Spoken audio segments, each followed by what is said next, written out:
Welcome to this edition of our weekly webinar series sponsored by the Committee on the Present Danger China. This is a program we've done now for, I think, at least 2 years, aimed at a single purpose, and that is raising awareness on the part of Americans, most especially, of the threat we face from the Chinese Communist Party and the various ways in which that threat is being advanced, unbeknownst to most of us, because of the, well, they call it unrestricted warfare character of the assault they've engaged against us for decades. Sadly, most Americans are oblivious to the fact that these are even adversaries of ours, and for good reason. Too few of our elected officials and other leaders have spoken directly to this point. I'm pleased to say that President Trump has explicitly described the Chinese Communists as foreign adversaries. We tend at the Committee on the Present Danger China to use the phrase mortal enemies. But at the very least, it's not something benign, like, competitors or rivals. And that's because there is a recognition, and I think it is growing, that what the Chinese are up to is war. It is not the kinetic kind so far, but it is taking myriad other manifestations. And it is being relentlessly pursued by them. We're going to talk in the course of this program about one of those relentless lines of attack, if you will, that we've touched on in the past and often with the featured presenter in this particular program, Cleo Pascal, namely the political warfare that the Chinese Communist Party is using to insinuate itself into and otherwise exert control over the Western Pacific, the first and second island chains as they're known, as well as the littorals, the areas like Japan and South Korea, and of course Taiwan and the Philippines. We're interested in understanding not only how they are pursuing this objective of gaining control of this immense area, the waters above it, the materials and resources underneath it, as well as what makes up the airspace and even the outer space overhead. We're also going to talk about the implications of such control, should they gain it, for us, both in the region, for our vital interests there, and they are many, but also for us here in the United States, east of these islands. This is a moment when I think it is particularly appropriate to being focused on the Central Pacific, what our guest Cleo Pascal calls the American heartland, in the watery section of it, and indeed the western frontier. And this is coming into sharp relief as we speak, because we just lost one of the great champions of this area, of our interests in it, our presence there, and the need to protect those interests and otherwise safeguard our country by fundamentally having the presence, having the ability to project power, having the ability to defend our border, and our allies and our trade routes and all of the other things that make this part of the world so strategically vital and so much up for grabs at this moment. We're going to talk about, in particular, something that Cleo Pascal will be personally attending in the course of the day. And I want to say she is up with us in the wee hours of the day, on which the late Arnold Palacios, the governor of the Northern Mariana Islands, who passed away last week and who was that champion whom I spoke, and what his passing, which will be commemorated today with his funeral and the memorial service accompanying it, means for us, and frankly, again, for the free world, most especially in the water reaches of the Western Pacific. Cleo Pascal is, as I think you all now know, a senior non-resident fellow of the Foundation for Defense of Democracies. She is a regular columnist for the Sunday Guardian, I believe, in India, if I've got that right. She is also truly one of the great experts. I call her a binational treasure, as she hails from Canada originally, but she's very much focused on our interests in the United States as well. A world-class expert on this part of the world, and it does not have, frankly, enough of such experts, certainly engaging as she does with great effect here in Washington, D.C., and in our work, notably of the Committee on the Present Danger of China, more generally. We are deeply grateful to her for all of that, and most especially for her willingness to make enormous personal sacrifices to participate in programs like this with some regularity, and we're delighted to welcome her once again to the Committee on the Present Danger of China's webinar on the question of will the security of America's western frontier perish with Northern Mariana's Governor Palacios. Cleo, welcome. Over to you. Thank you very much, and thank you for covering this. And I wish it wasn't 3 a.m. so that I could open up the hotel bathroom. Sorry, this is. I'm a little jet lagged, so this could get interesting. Open up the hotel curtain behind me, and you could see how beautiful it is here. So, before launching into everything that's gone wrong here,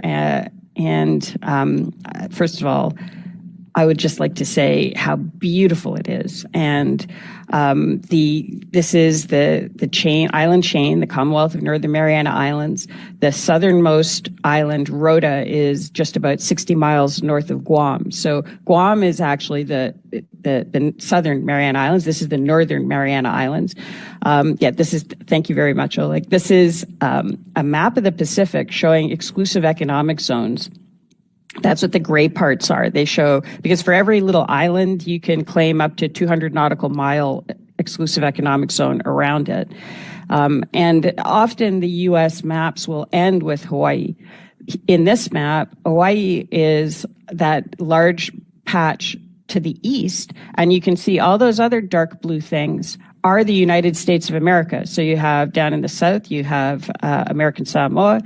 Then circled in red, you have the Commonwealth of Northern Mariana Islands, where I am, and just below it is Guam. Bright green is Taiwan. So you can see that the U.S. is very, very much in the Pacific. This is U.S. soil with American citizens living on them. The waters of the Commonwealth of Northern Mariana Islands, where we are now, are contiguous with not just the waters of Guam, but the waters of Japan. So people will often say they're remote, but they're remote if you're sitting in New Jersey. If you're sitting in Japan or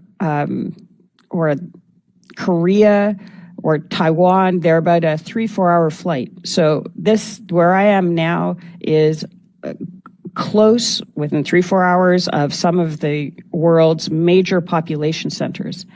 And this place is beautiful. Rhoda's the Garden Island. It has incredible vegetation. You can go hunting for deer there. Here on Saipan, where I am, the beaches are beautiful. There's historical sites all over the place because this belonged to Japan from 1914 to 1944.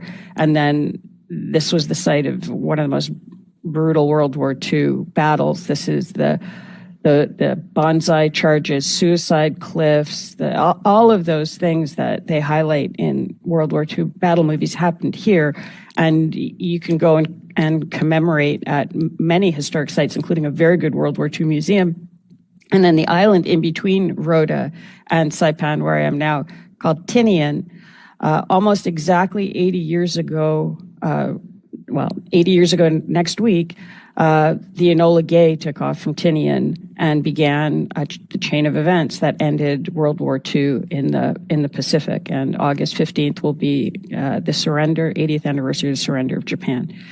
So this is one of the most interesting parts of the United States, one of the most beautiful parts of the United States, and it's one of the newest parts of the United States. After the war, it became, because Japan's mandate obviously was no longer extant, it became UN trust territory entrusted to the United States. There was a period right after the war and for quite a few years when Saipan was closed. The CIA was running all sorts of training operations here under a program that was run by what was called the Naval Technical Training Unit. And it then became the site for the Micronesian Congress, where delegates from all over Micronesia, those 3 countries just below Guam, Palau, Micronesia, and Marshall Islands, came here to Saipan to decide their post-war future. And the result of that was those 3 countries, Palau, Micronesia, Marshall Islands, their people voted to become independent, but to develop this very unique relationship with the U.S., the Compacts of Free Association, that allowed them to live and work in the U.S., that gives U.S. financial support for services, that gives them U.S. Postal Service. But what they gave was a deep tie to the U.S. that includes strategic denial. So foreign militaries can't operate there without U.S. acquiescence, and the U.S. can deploy in various capacities across that whole Central Pacific. So that was decided here in Saipan. And that's what allows the U.S. to get to the first and second island chain. That's what makes the Central Pacific the strategic heartland of the U.S. Because as was found out in World War II, if a foreign power controls that whole area, which Japan did for 30 years, the U.S. isn't safe. But if it's free and open and outside the control of an aggressive foreign power, economies can flourish across the region and the U.S. is safe. So what's going on now is China is very actively, through political warfare, trying to undermine that agreement across those 3 countries, Palau, Micronesia, Marshall Islands. And one of the ways that they're doing it is they're coming in through the Commonwealth of Northern Mariana Islands here, the U.S. This location allows Chinese to enter without a visa. The woman that runs, that represents CNMI in the U.S. Congress has been advocating for a lifting of the caps on direct flights, and we'll get to all of that. But I'd like to now talk about the place is beautiful, and the place also has heroes. And one of the great heroes, American heroes, was the governor of the Commonwealth of Northern Mariana Islands, Arnold Palacios, who passed away on July 23rd. We had the privilege of knowing Governor Palacios personally. He spoke at FDD. I recommend everybody go and watch it. It's incredibly insightful, but also touching. He spoke about how trying to clean up corruption in the Commonwealth of Northern Mariana Islands was left him feeling like John the Baptist, and how lonely a fight it was. And that's because since the Commonwealth of Northern Marianas, I'll just say Northern Mariana Islands from now on, joined the U.S. because of its little loopholes here and there around labor laws and immigration laws. Some of the worst people in the world, but also some pretty dodgy Americans, have tried to use it as an entry point. So this was the Chinese set up garment factories with slave labor-like conditions. I mean, they had people just horrible, horrible stories. But that was facilitated in part by Jack Abramoff. There's always a domestic component to the facilitation of these outside forces. The Chinese Communist Party is going to do what the Chinese Communist Party does. And it's up to us to try to defend against it. And that's what Governor Palacios tried to do. And he did it as part of caring about his people. So to give you two other examples of the sort of things he did, there is a move now to permit the Marianas U.S. dollar digital currency to facilitate online gambling. Governor Palacios vetoed that. It went back to the legislature where that veto was overridden, and it passed. He also, at a very personal level, did things like tried to make sure that there was a public cemetery available here, because they're burying people 4 feet deep in other cemeteries. There's a private one, there are church ones. And so he would advocate just for things like a cemetery for his people. This is across the board. He looked to see what the problems were for the people of CNMI and tried to fix them with calm, grace, and humor. So that's the sort of man he was. But the problems were just enormous. When he came in as governor in 22, he looked at what had happened during the COVID era. Commonwealth of Northern Mariana Islands was given about $1.6 billion in various federal fundings, including ARPA funding and CARES funding. And it was not properly accounted for. And this is a place with a population of 45,000 people. 1.6 billion is a lot of money. And he wanted to find out what happened to it. The previous governor, Governor Torres, remember that name because you'll hear it again, hadn't kept proper books. And so Governor Palacios, who just passed away, asked everybody. He asked Treasury, he asked FBI, he asked everybody he could, please come and audit us. I've never seen an American public official say, chips fall where they may, everything is open to you. Come and look, come and poke around, interview anybody you like. My staff is totally available to you. My books are available to you. I just want to clean up the territory that I am responsible for because I'm desperately concerned about the future of my people if this corruption continues. Under previous Governor Torres, there was a casino that was set up here that Governor Torres initially was against. The population here was against casinos. They voted against casinos. But he went on a trip to Hong Kong and Macau, along with several other legislators, and came back big supporter of casinos, specifically an exclusive license for a Chinese casino. They wrote the legislation, and it passed. And within the first few months of it operating, it was running $5.3 billion in 3 months through less than 20 tables in a casino smaller than an Olive Garden. It was, according to a very good Bloomberg article from 2018 that spoke to several casino experts, there's very little chance that that was a legitimate operation. So if it was of concern, that means that there was Chinese-linked casino running billions of dollars into the U.S. economy, and there's no way that that could happen without the Chinese Communist Party approval, if not benefiting in some way, sort of more or less directly from it. And again, that was under Governor Ralph Torres.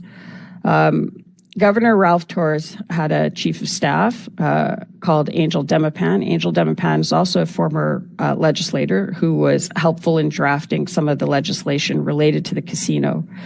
After that, after being chief of staff for Governor Torres, he went on to become legislative director for the current representative from CNMI in the U.S. Congress, a woman called Kimberlyn King-Hines.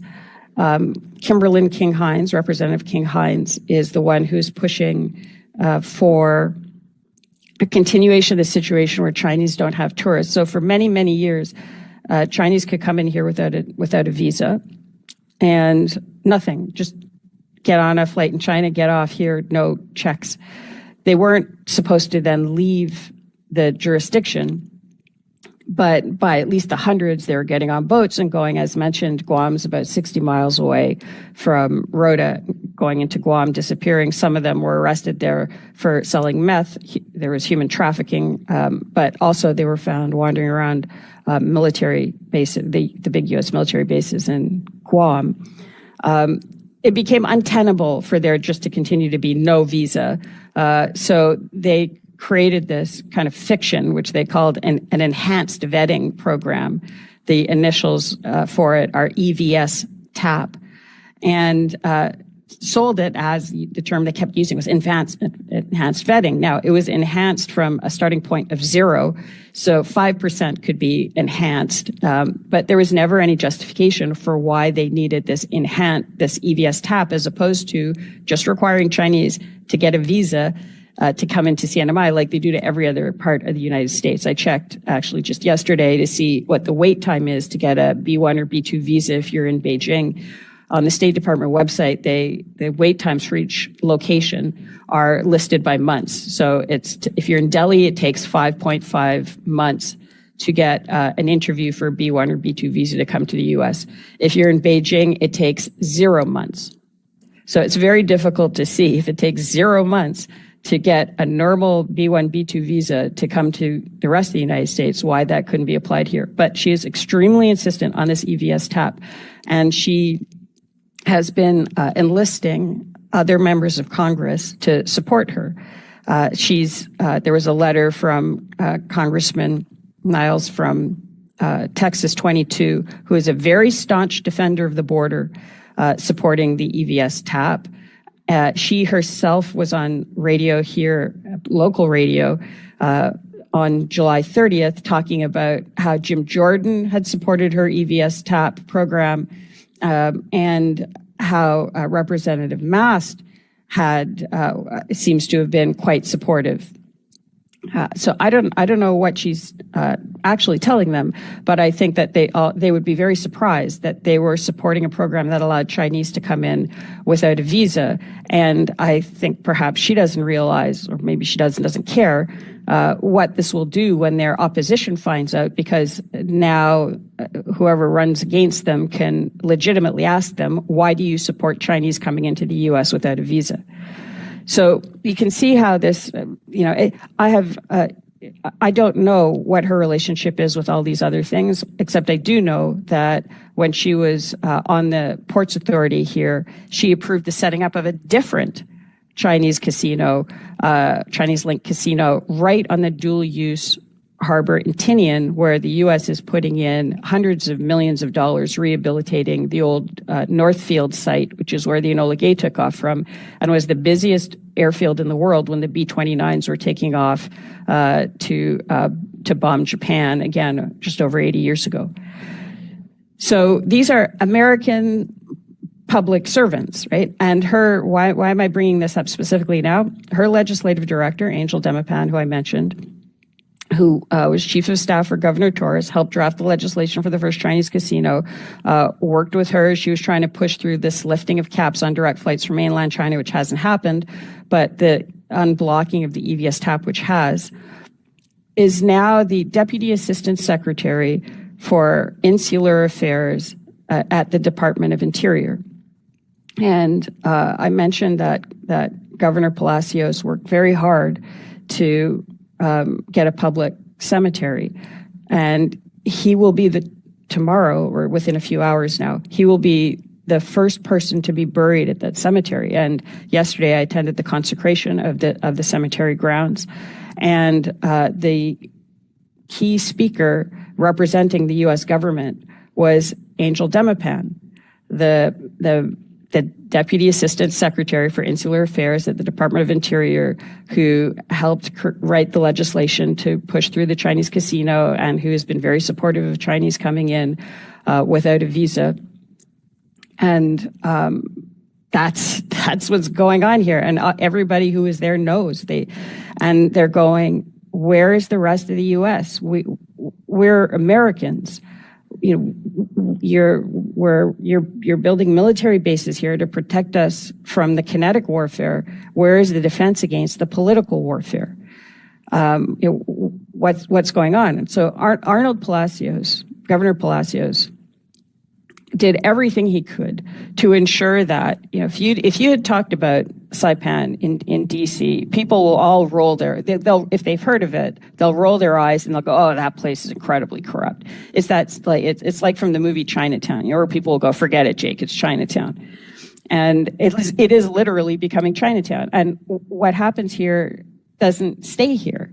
The woman that ran the Bureau of Motor Vehicles here was convicted of selling U.S. driver's licenses to Chinese who are unlawfully here. They're going by boats to Guam. They're using the U.S. Postal Service to distribute meth. I mean, these are all cases where people have been caught and convicted. And they're coming into the financial structures and have companies here that are very influential, including some that are in the Chamber of Commerce that are lobbying for all sorts of things. Representative King Hines is supposed to be, she has announced that small business congressional delegation from Congress is supposed to come here in August, where she can explain to them, in her words, the nuances of the economy here, which will undoubtedly mean, why there is a need to continue to allow Chinese to come in without a visa and all that. By the way, just to clear up that argument, currently, or in February, the latest numbers I have, there were 8 to 10 times more Korean tourists here than there were Chinese tourists, even though they haven't met the cap on direct flights, and even though they still can't come in without a visa. So this fiction that the Chinese are the sole ones supporting the economy, and if you make them apply the 0 months in Beijing to get a visa, suddenly the economy will collapse, is not accurate. It's not borne out by the facts. And if they're pushing for that, something else is going on. It's like the U.S. is a house. All the other doors and windows are locked, and they want to make sure this one window is left open. So Governor Palacios repeatedly came to D.C. to say, help me close the window and help me build my house, reinforce the foundation, put on the roof. And that hasn't happened. So the question, will the western border survive? Will it remain secure? Governor Palacios did more than his bit. And I can tell you there are a lot of people here on the ground who come and talk to me who want to do their bit also. But the situation here is so complex. Representative King Hines, who we just spoke about, her husband is the chief prosecutor in the Commonwealth of Northern Mariana Islands. And Governor Torres, who we spoke about before, who brought in the casino, or was part of bringing in the casino, is rumored to be considering running for governor again in November 26. Whether Governor Palacios' legacy continues is up to us. The director of the FBI recently announced that they're opening up a field office in New Zealand. Well, it would be nice to have a functioning field office, at least in Guam. We are an 8-hour flight west of Hawaii, but we're 4 hours, as mentioned, from some pretty unusual, all sorts of economic forces in Asia. If we don't come to the assistance of the people of the Commonwealth of Northern Mariana Islands, then It will be very, very difficult to withstand the political warfare that is pouring in through this border, and it will get to every other part of the United States through here. That, I think, is at least a secondary goal. The primary goal is to make, to come in, I think, and put themselves in a position where Guam becomes very difficult to defend, and whatever is being put in here isn't operational when the time comes. So you can put in your hundreds of millions of dollars for your divert airfield on Tinian, but if you haven't checked out what's in that building on the harbor that is now shut down, it's maybe we just don't know what's in it, and checked out what's going on with the grid, and checked out how many people are coming in on EVS taps and how many people are leaving. How many people have come in? Those numbers aren't available. So will it survive? It's up to us. There are a lot of people here who want it to. And in the memory of Governor Arnold Palacios, who did everything he could, I would request that please let's clean up Chinatown. Cleo, especially with being jet lagged, that was a tour de force in terms of really laying out what is at stake, what is happening, and some of the individuals that are playing, especially in the absence of Governor Palacios, potentially very problematic role, including, it sounds like, people working for the government at the moment, federal government at that. We're going to come back to you with some questions to further tease a lot of this out, but before we do, we have two other presenters, both of whom are familiar to this audience, I think, and should be, certainly because of their preeminence in this particular arena of what the Chinese Communist Party is about, what it is up to, and what it means for us. We're going to go first to Gordon G. Chang. Gordon is perhaps the most prominent critic of the Chinese Communist Party in the United States today. He is a distinguished senior fellow of the Gatestone Institute and a columnist for Newsweek magazine. He is the author of a number of books, including most recently Plan Red, China's Project to Destroy America.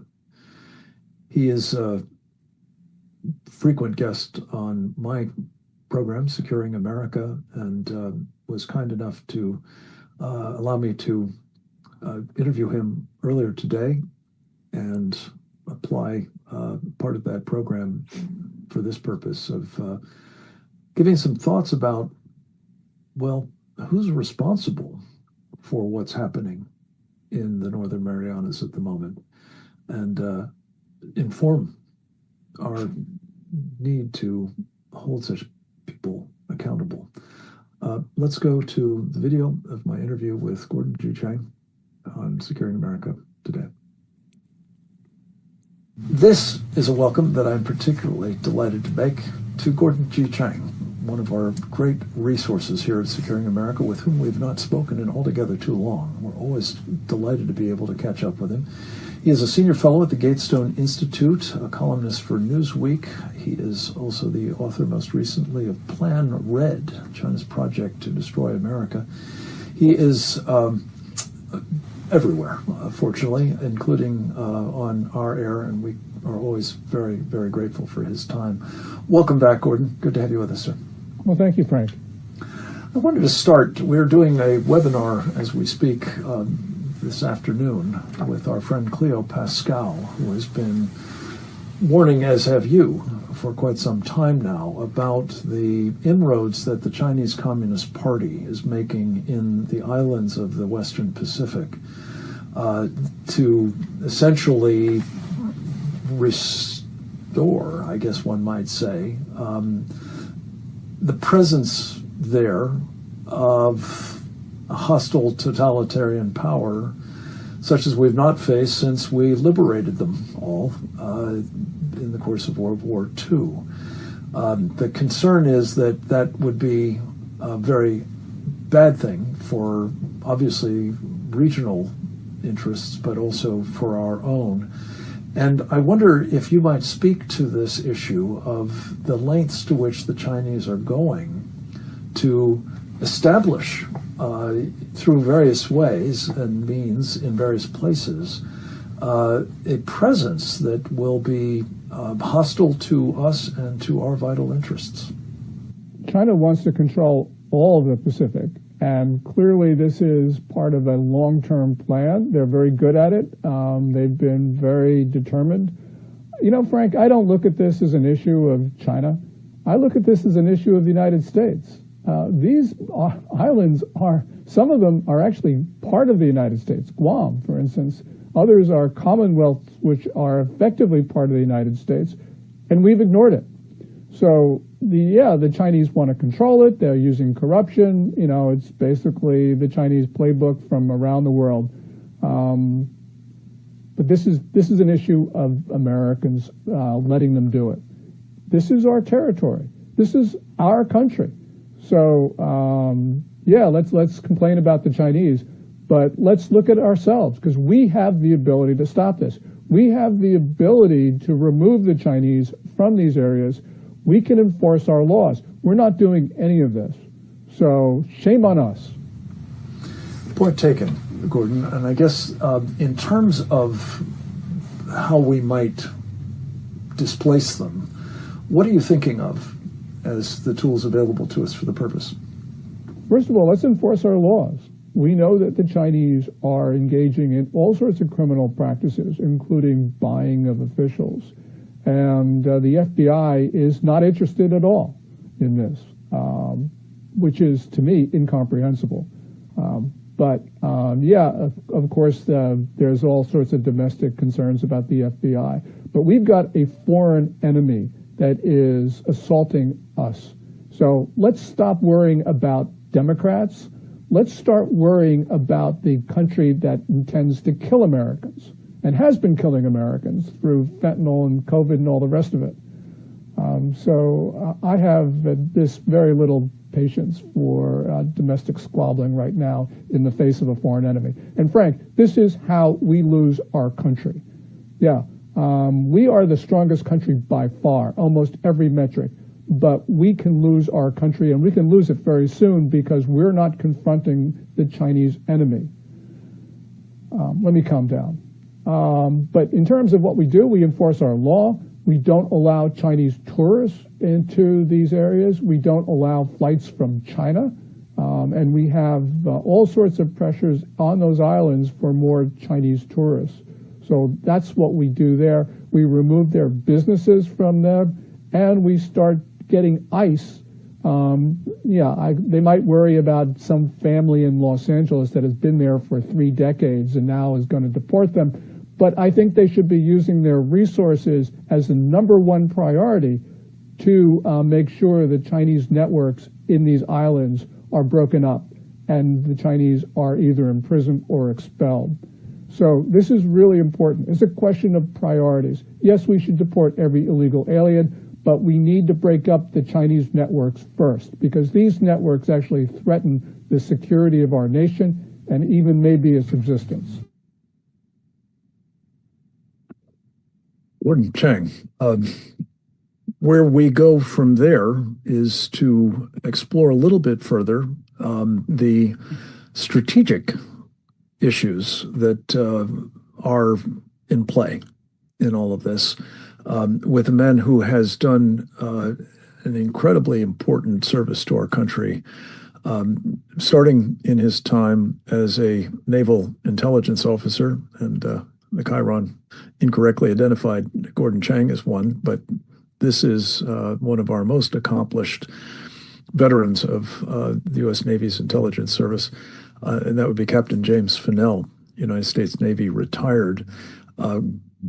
Captain Finel is someone who, notably during his final duty station as the Chief of Intelligence and information operations for the U.S. Pacific Fleet, saw what the Chinese were doing and warned very, I think, insightfully about what would be coming, in particular in a decade of concern in which we now find ourselves, namely in which the Chinese have put into place not simply the means to wage this pre-kinetic, unrestricted warfare against us, but the old-fashioned shooting kind as well. He is a very important member of our Committee on the Present Danger China, and someone with whom we have collaborated closely in a number of ways, including by also featuring him on our television program, Securing America. We caught up with him earlier today on the show and have asked him to basically discuss what amounts to unilateral disarmament with respect to the hard-won islands of the Central Pacific and the degree to which our mortal enemy is likely to benefit from such disarmament. Let's go to the videotape with Captain Finel at this point. It's a very strategic area, and the happenings that have been going on in this American territory, the Northern Marianas, we wouldn't know a lot of it except for Cleo Pascal and folks like Grant Newsham, but Cleo especially has been in country, in the region, meeting and talking with these people over several years. And so when we learned of the death, the untimely death of the governor early this month, or last month now, in July, a lot of concern about what were the circumstances of that and the whole surrounding of his passing. But more importantly, his life and his message brought up the fact that what we're really talking about is this infiltration of the People's Republic of China into American territory. And so one of the things that, in addition to all the depth of knowledge that Cleo is providing, I am concerned about the fact that while the President of the United States has talked about that the United States border is closed, I think we should be really precise in saying the continental United States borders have closed on the northern and southern borders with Canada and Mexico. But it's clear from what Cleo's told us and what we know from the fact that Chinese can come in without visas into the Northern Marianas, that we have an open border in this very strategic area. And so in addition to getting the FBI and other agencies in there to investigate what China's done in terms of money laundering and corruption in that government, we need to have the Secretary of Homeland Security, the border czar, and maybe even the Department of the Interior looking into what's going on there so that we can cauterize and seal this off. Because if we don't, the implications are severe. And as we've been talking about, and we know this is area that we fought for over 80 years ago.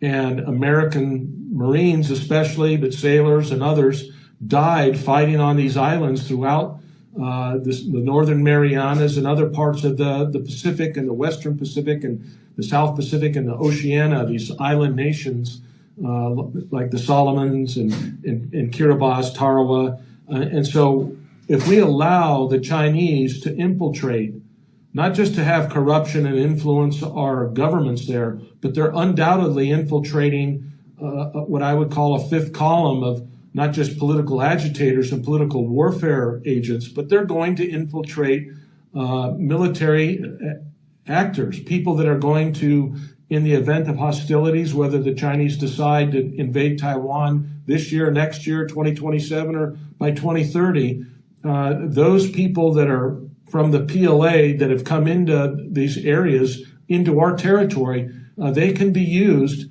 to disrupt our military operations, and they'll undoubtedly be used to kill American Marines again. So nobody wants to see that, and that's why this issue is so strategically important. I mean, geographically, Saipan, Tinian, these bases are closer to China than they are to than Guam is. So it gives the Chinese a stepping stone, if you will, to be able to step from mainland China across the first island chain into these islands and then be able to easily reach Guam or other areas. Who knows what they could do with covert operations, with special operations forces. Their submarine force can be used to infiltrate more supplies and ammunition or things of that nature in the extreme case.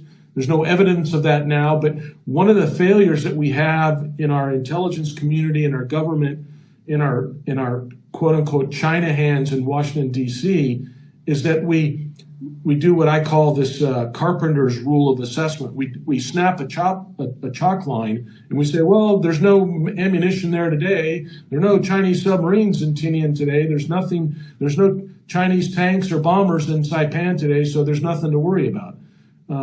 But if you look at the strategic trend line of what China's been doing over the last 25 years and their expansion across the Pacific, you have to project in your mind and your intelligence to say, where will they be in 5 years? Where will they be in 10 years? And how will they use those facilities that we're upgrading right now, that Indo-Pacific Command is upgrading?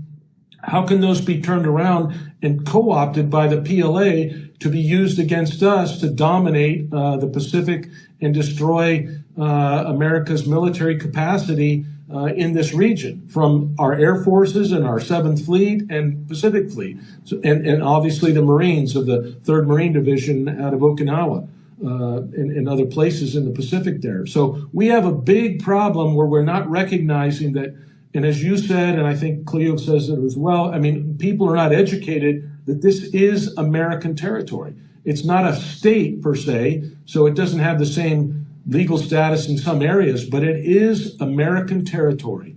And Americans have died for it, they fought for it, and they risked their lives for it 80 years ago. And through our own neglect and hubris and laziness and arrogance over the last 80 years, we've neglected this. We've neglected it from a political warfare perspective. We've neglected it from a good partner perspective. And with a little bit more investment and a little bit more attention to this, we can get this back, because the people in these islands are inclined to be supportive of us because they know what we did. They agree with our values. They don't agree with the Chinese Communist Party's totalitarian dictatorship. They don't want any part of that. They're willing to go there if no one else will help them. And so it's time for Americans to step up. Captain Finel, as usual, very incisive and very timely warning from you. Cleo, I want to basically, as I said earlier, explore some of the points that you made and our other colleagues to further illuminate what I think is clearly a strategic problem of the first order. And just to be clear, when Chinese tourists come to this island Saipan or others in the chain, I guess. You mentioned at one point that they're supposed to stay in that territory. Are they actually able to get to the United States, having gotten inside it, without further processing or visas and so on as well? Not legally, but as we've seen by how many of them have been found in Guam, I went to Rodas, the island that's the closest to Guam, and an official there was telling me that it's so overt that they actually had one Chinese guy arrive on a flight to Rota with an inflatable dinghy as his luggage, and they have Chinese who will go around knocking on the doors of people who have boats in their yards asking to buy the boat. Now, these are clearly not top operatives, but if you are a top operative, I think it can be not very complicated. And also remember that there are a lot of yachts that flow through this area. And there's one story that needs to be verified, which is when the casino was operating, there was a yacht that had left here and ran into trouble closer to the coast of Asia. And another boat came and started unloading bricks of cash from it. I don't know whether that is a true story or not. And we should know whether that's a true story or not. Okay. This stuff, the investigations are not hard. It's really, really not hard. It's all there. It's in the campaign financing documents, in the tax records, and Treasury, FBI. There were two, just quickly, because again, I just want to get to the point. These are Americans, and they have been let down by their federal government. Two of the FBI agents who were here in part to investigate that Chinese casino ended up leaving the FBI and working in one way or another associated with Governor Torres. This is not, the corruption that is here has been facilitated not just by neglect by Americans from the rest of the country, but by some pretty dodgy Americans, and it's flowing both ways. All of the people that I mentioned who are the Deputy Assistant Secretary of Interior, the woman who's representing CNMI in Congress, the former governor, they're all Americans. And they are bringing this way of operating into the U.S. Congress, into the Department of Interior. And it's the American people across the country who will suffer from this. This is obviously now quite systemic, isn't it? That the corruption, the casino in particular, I'm very interested in the role that you see it playing in, enabling not only the Chinese penetration and corruption and influence operations. But you kind of touched on this and alluded to it. I just want to draw you out. Are you saying that it could also conceal, more overtly and offensively oriented military operations as well? Or did you suggest that it's been shut down, or is it still a going concern? So the casino itself was operated by a company called IPI. During the construction, I mentioned that it was running out of a smaller location, and we're in the process of building a massive building with a gilded front, like it looks like it's out of Vegas, but they were using, at least in part, illegal Chinese workers. And one of them fell off the scaffolding during the construction and died. And so there was an investigation. I think labor got involved. And that's the thing. There are all these different departments of the U.S. that can come and help. And as a result, construction was shut down. So if you see it now, somebody described it to me yesterday, a local actually, is representing what China actually is, because it's got this glittering facade. It's very poorly built. It's half finished. The marble is just a very thin veneer, and it was built on an ancestral burial ground. So it's morally corrupt. It destroys what was there of spiritual worth beforehand. It is not structurally viable over the long term, but it kind of looks pretty from the outside. So that's what's there now.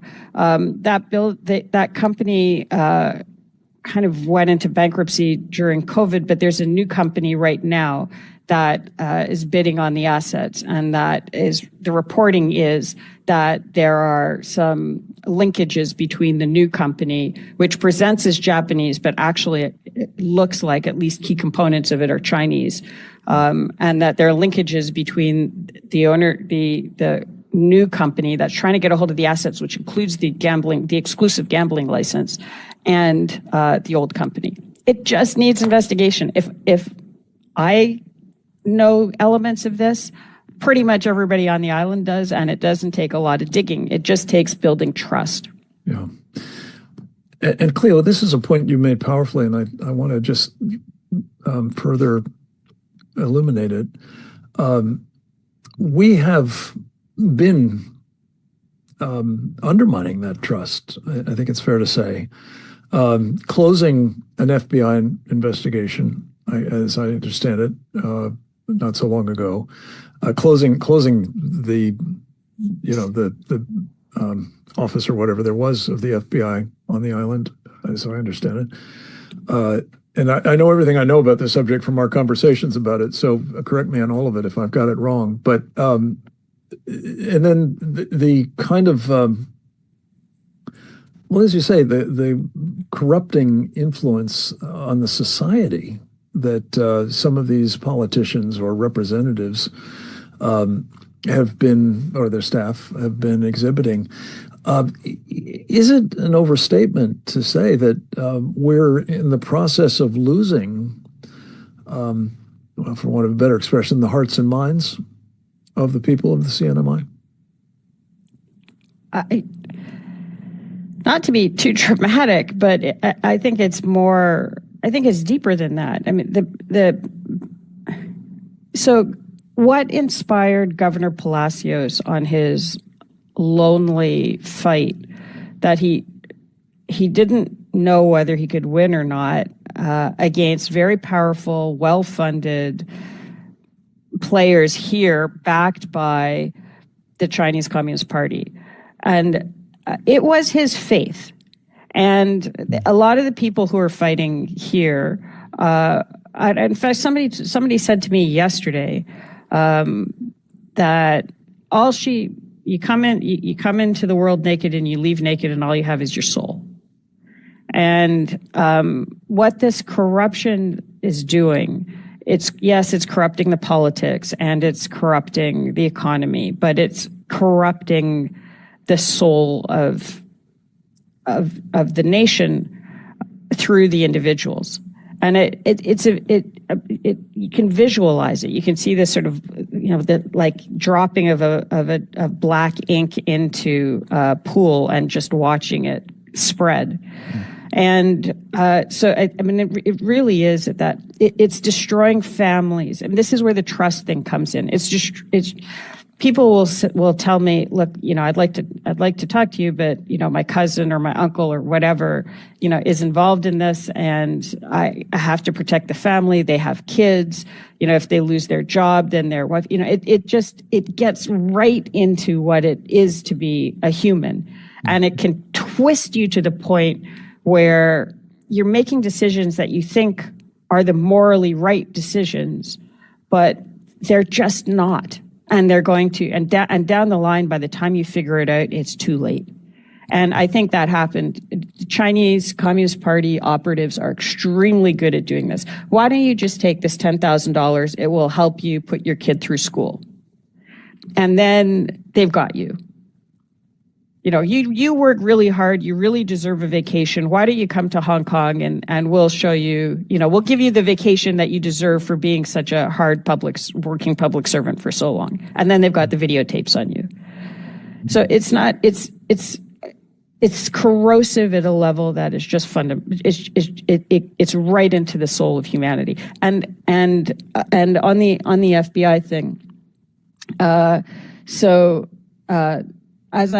as I understand it, there was an FBI field office at some point in Guam, and what I'm told is there isn't any longer.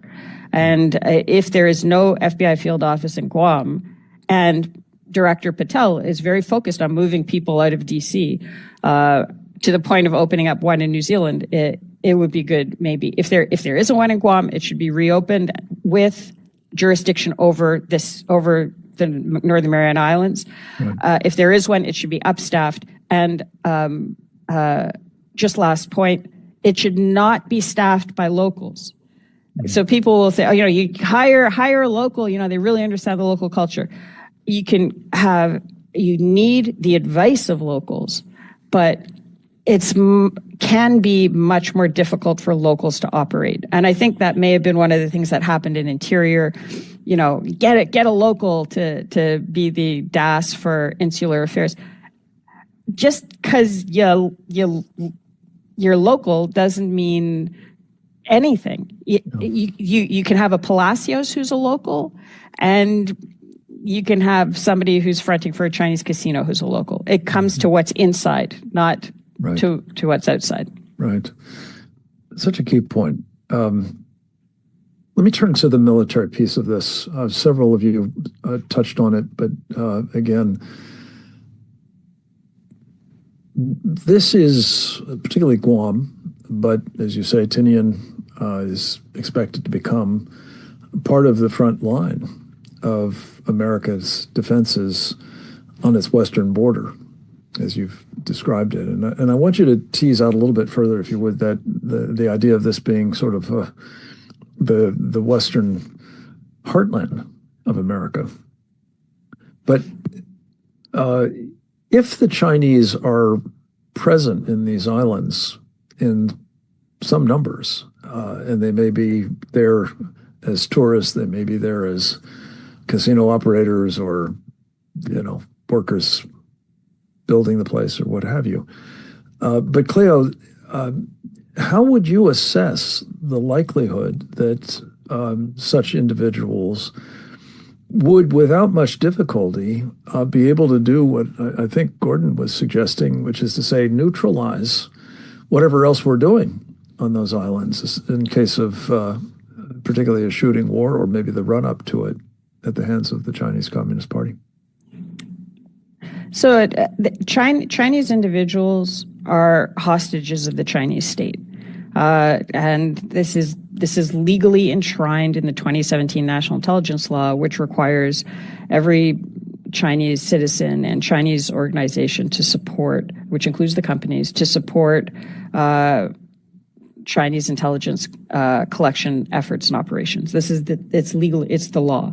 So if you have relatives in China or you have economic ties back to China, they have you.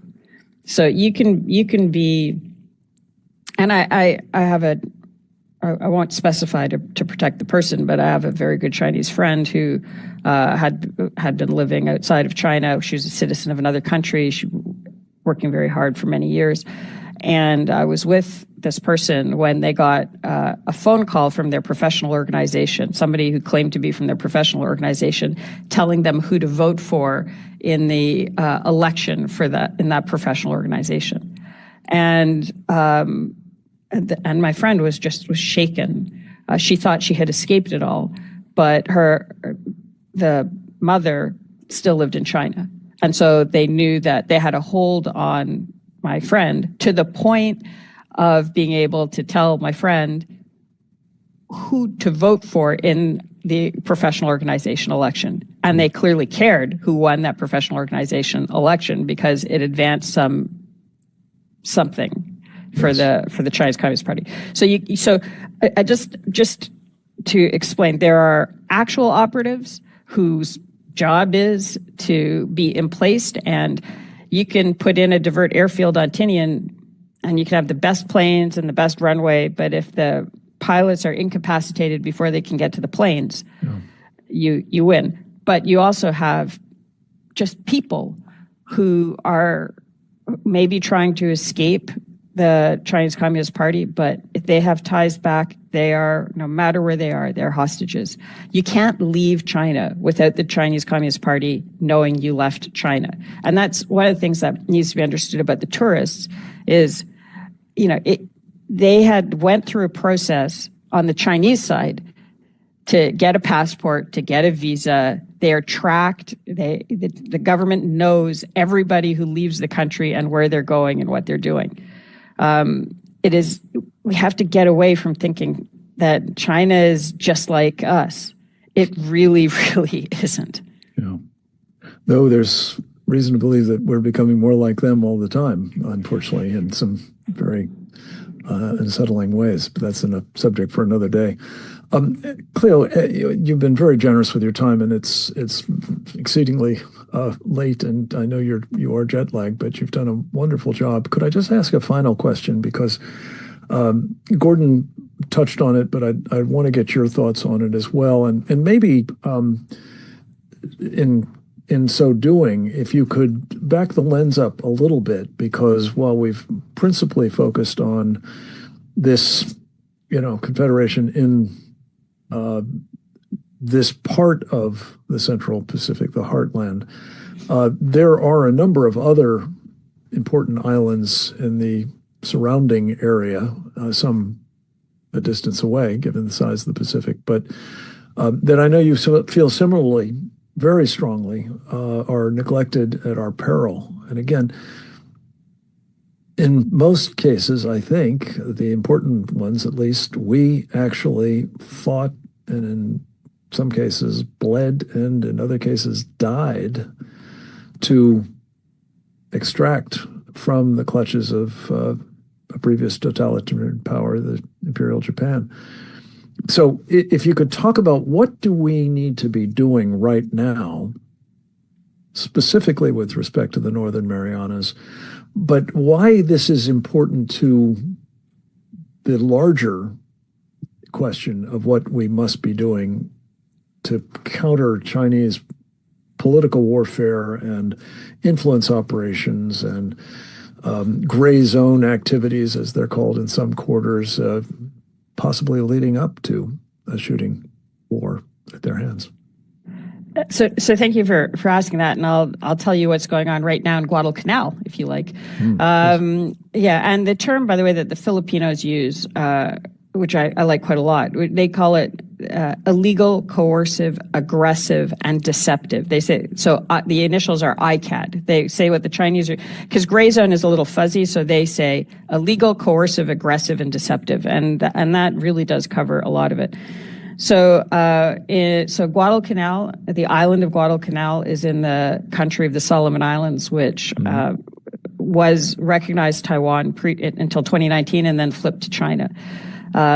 Two things that are going on there. One, to give an idea of the toll on the individual, there was a premier of one of the provinces, Daniel Suidani, who at the time of the switch wanted to keep Chinese companies out of his province because he was very concerned about how they behave, but also, and again, this keeps coming up over and over, at least in the Pacific. He actually said in the communique that was issued by his government, one of their concerns was that the Chinese Communist Party was systemically atheist, whereas they believed in freedom of religion, and they didn't want that component operating in Malaita. Anyway, the Chinese and their proxies went after him, and it's a long story, but it's very instructive to understand the mechanisms of political warfare and how individuals are targeted. And they used everything from trying to deny health care to funding his political opponents.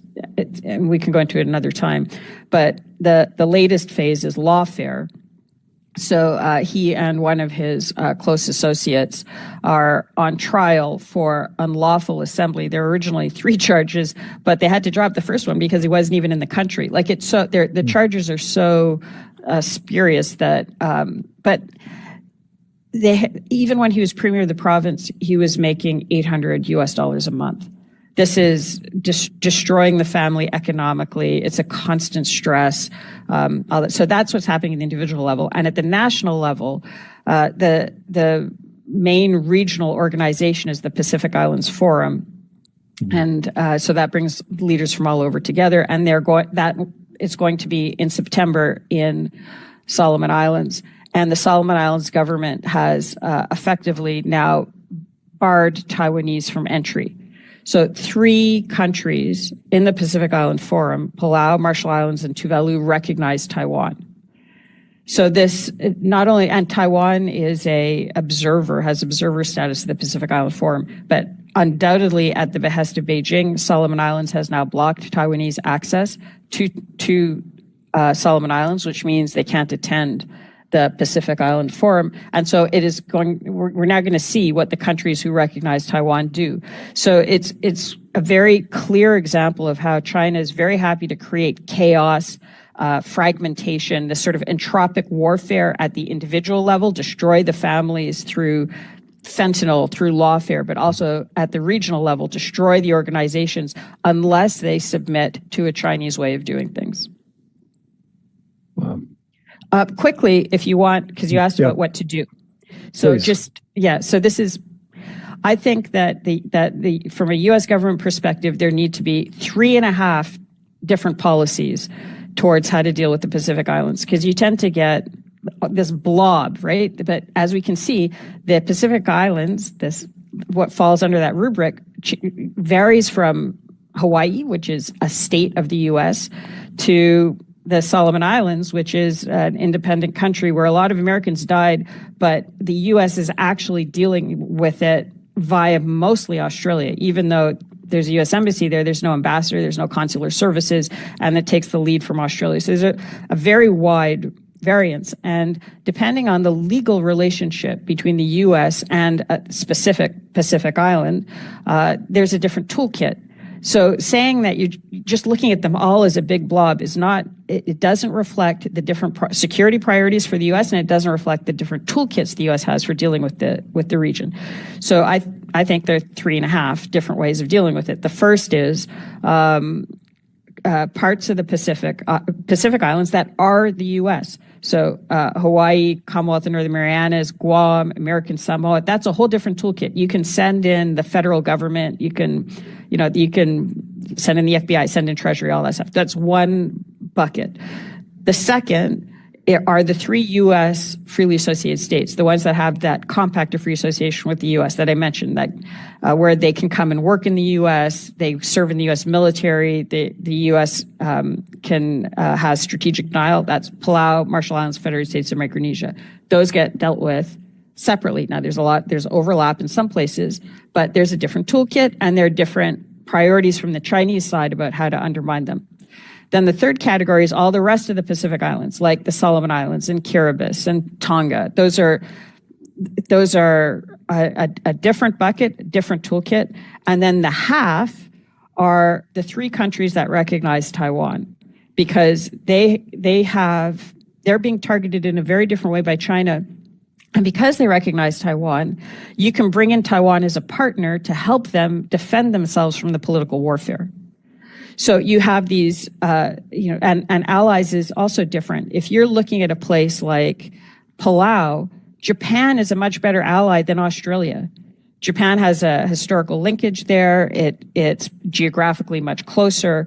The Australians have no historical linkage there. But if you're looking somewhere else, maybe you're justified to bring in Australia and New Zealand.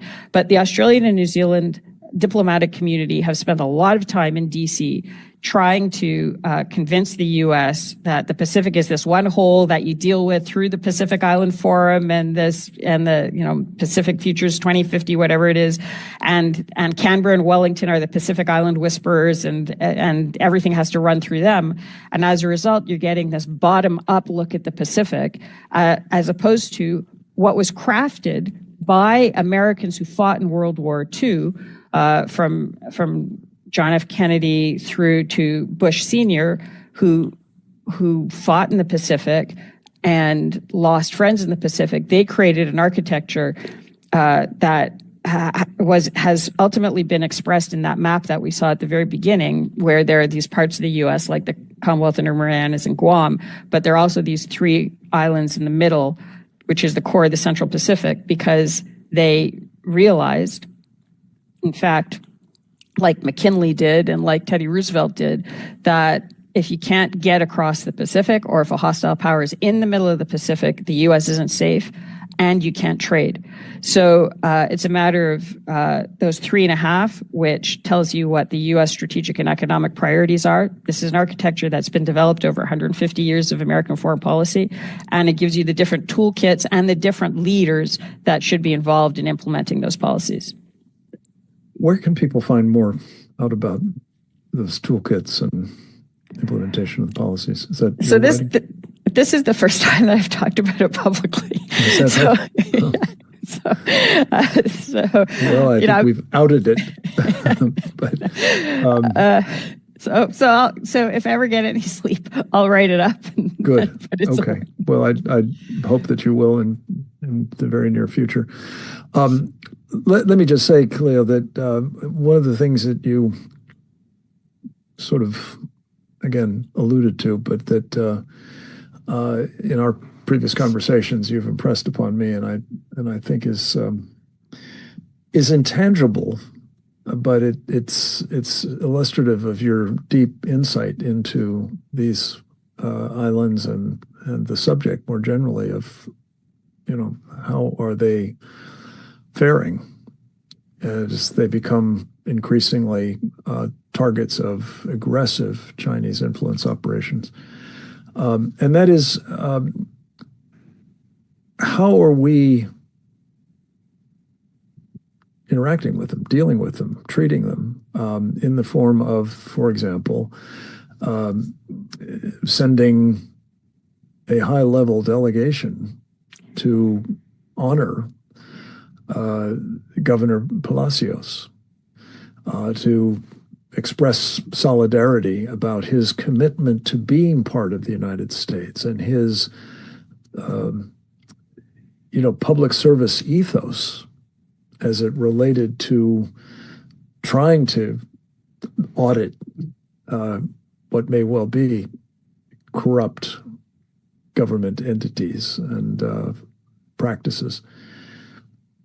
And sadly, a deputy assistant secretary from the islands, perhaps, yes, but nonetheless,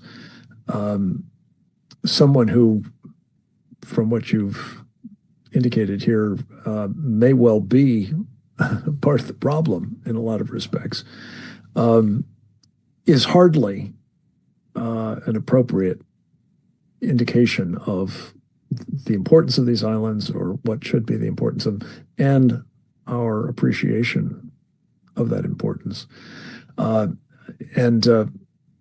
I think this is a work in progress, but if there is in fact a congressional delegation coming through on the small business side, and it's under the influence of this representative in Congress who may not be entirely on the up and up herself, it makes all the more important something that I've been encouraging others like the committee, select committee in the House of Representatives, whose responsibility is the competition with the Chinese Communist Party.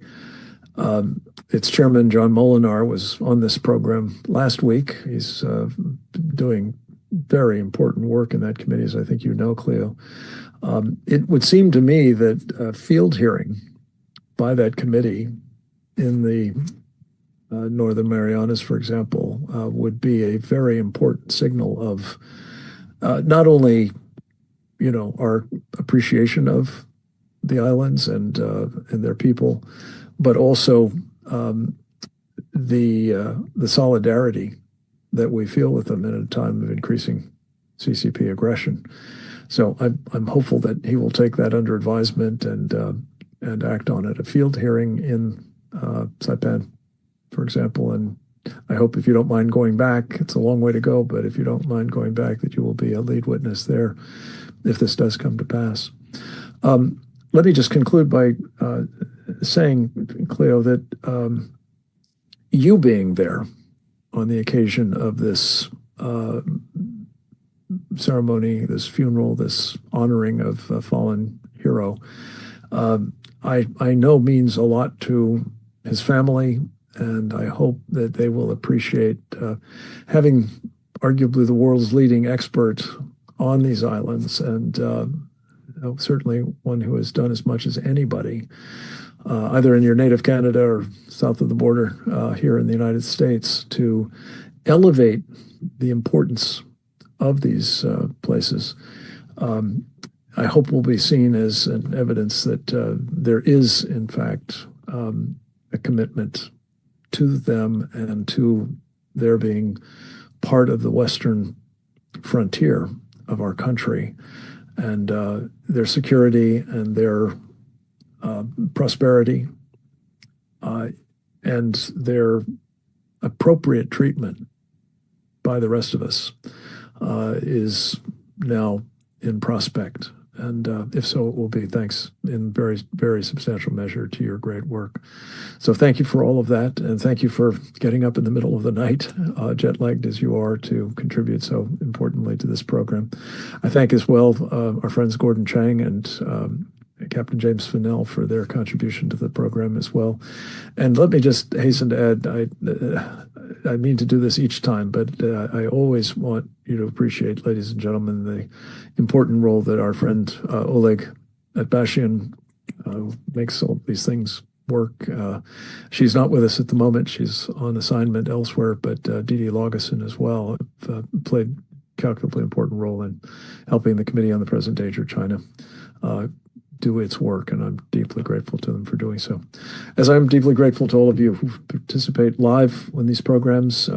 Your subscription to them for free at presentdangerchina.org ensures that you find out about them. We change the times around, unfortunately, often at the last moment, but please do sign up at presentdangerchina.org and participate in them as often as you can. And we always say, once the final product is in hand, and it's usually within hours of the end of the program, thanks to Oleg, please make sure that others in your circles of influence are aware of them, and especially on a time like this, the important insights that we've shared and the actions that will enable us to have better policies in place and hopefully deter the Chinese Communist Party from what it clearly has in mind, which I believe is taking these islands, denying us their use, and otherwise undermining our position in the Pacific and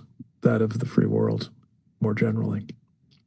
So with that, we'll say goodbye and God bless, and thank you again for participating in this program. The recording has stopped.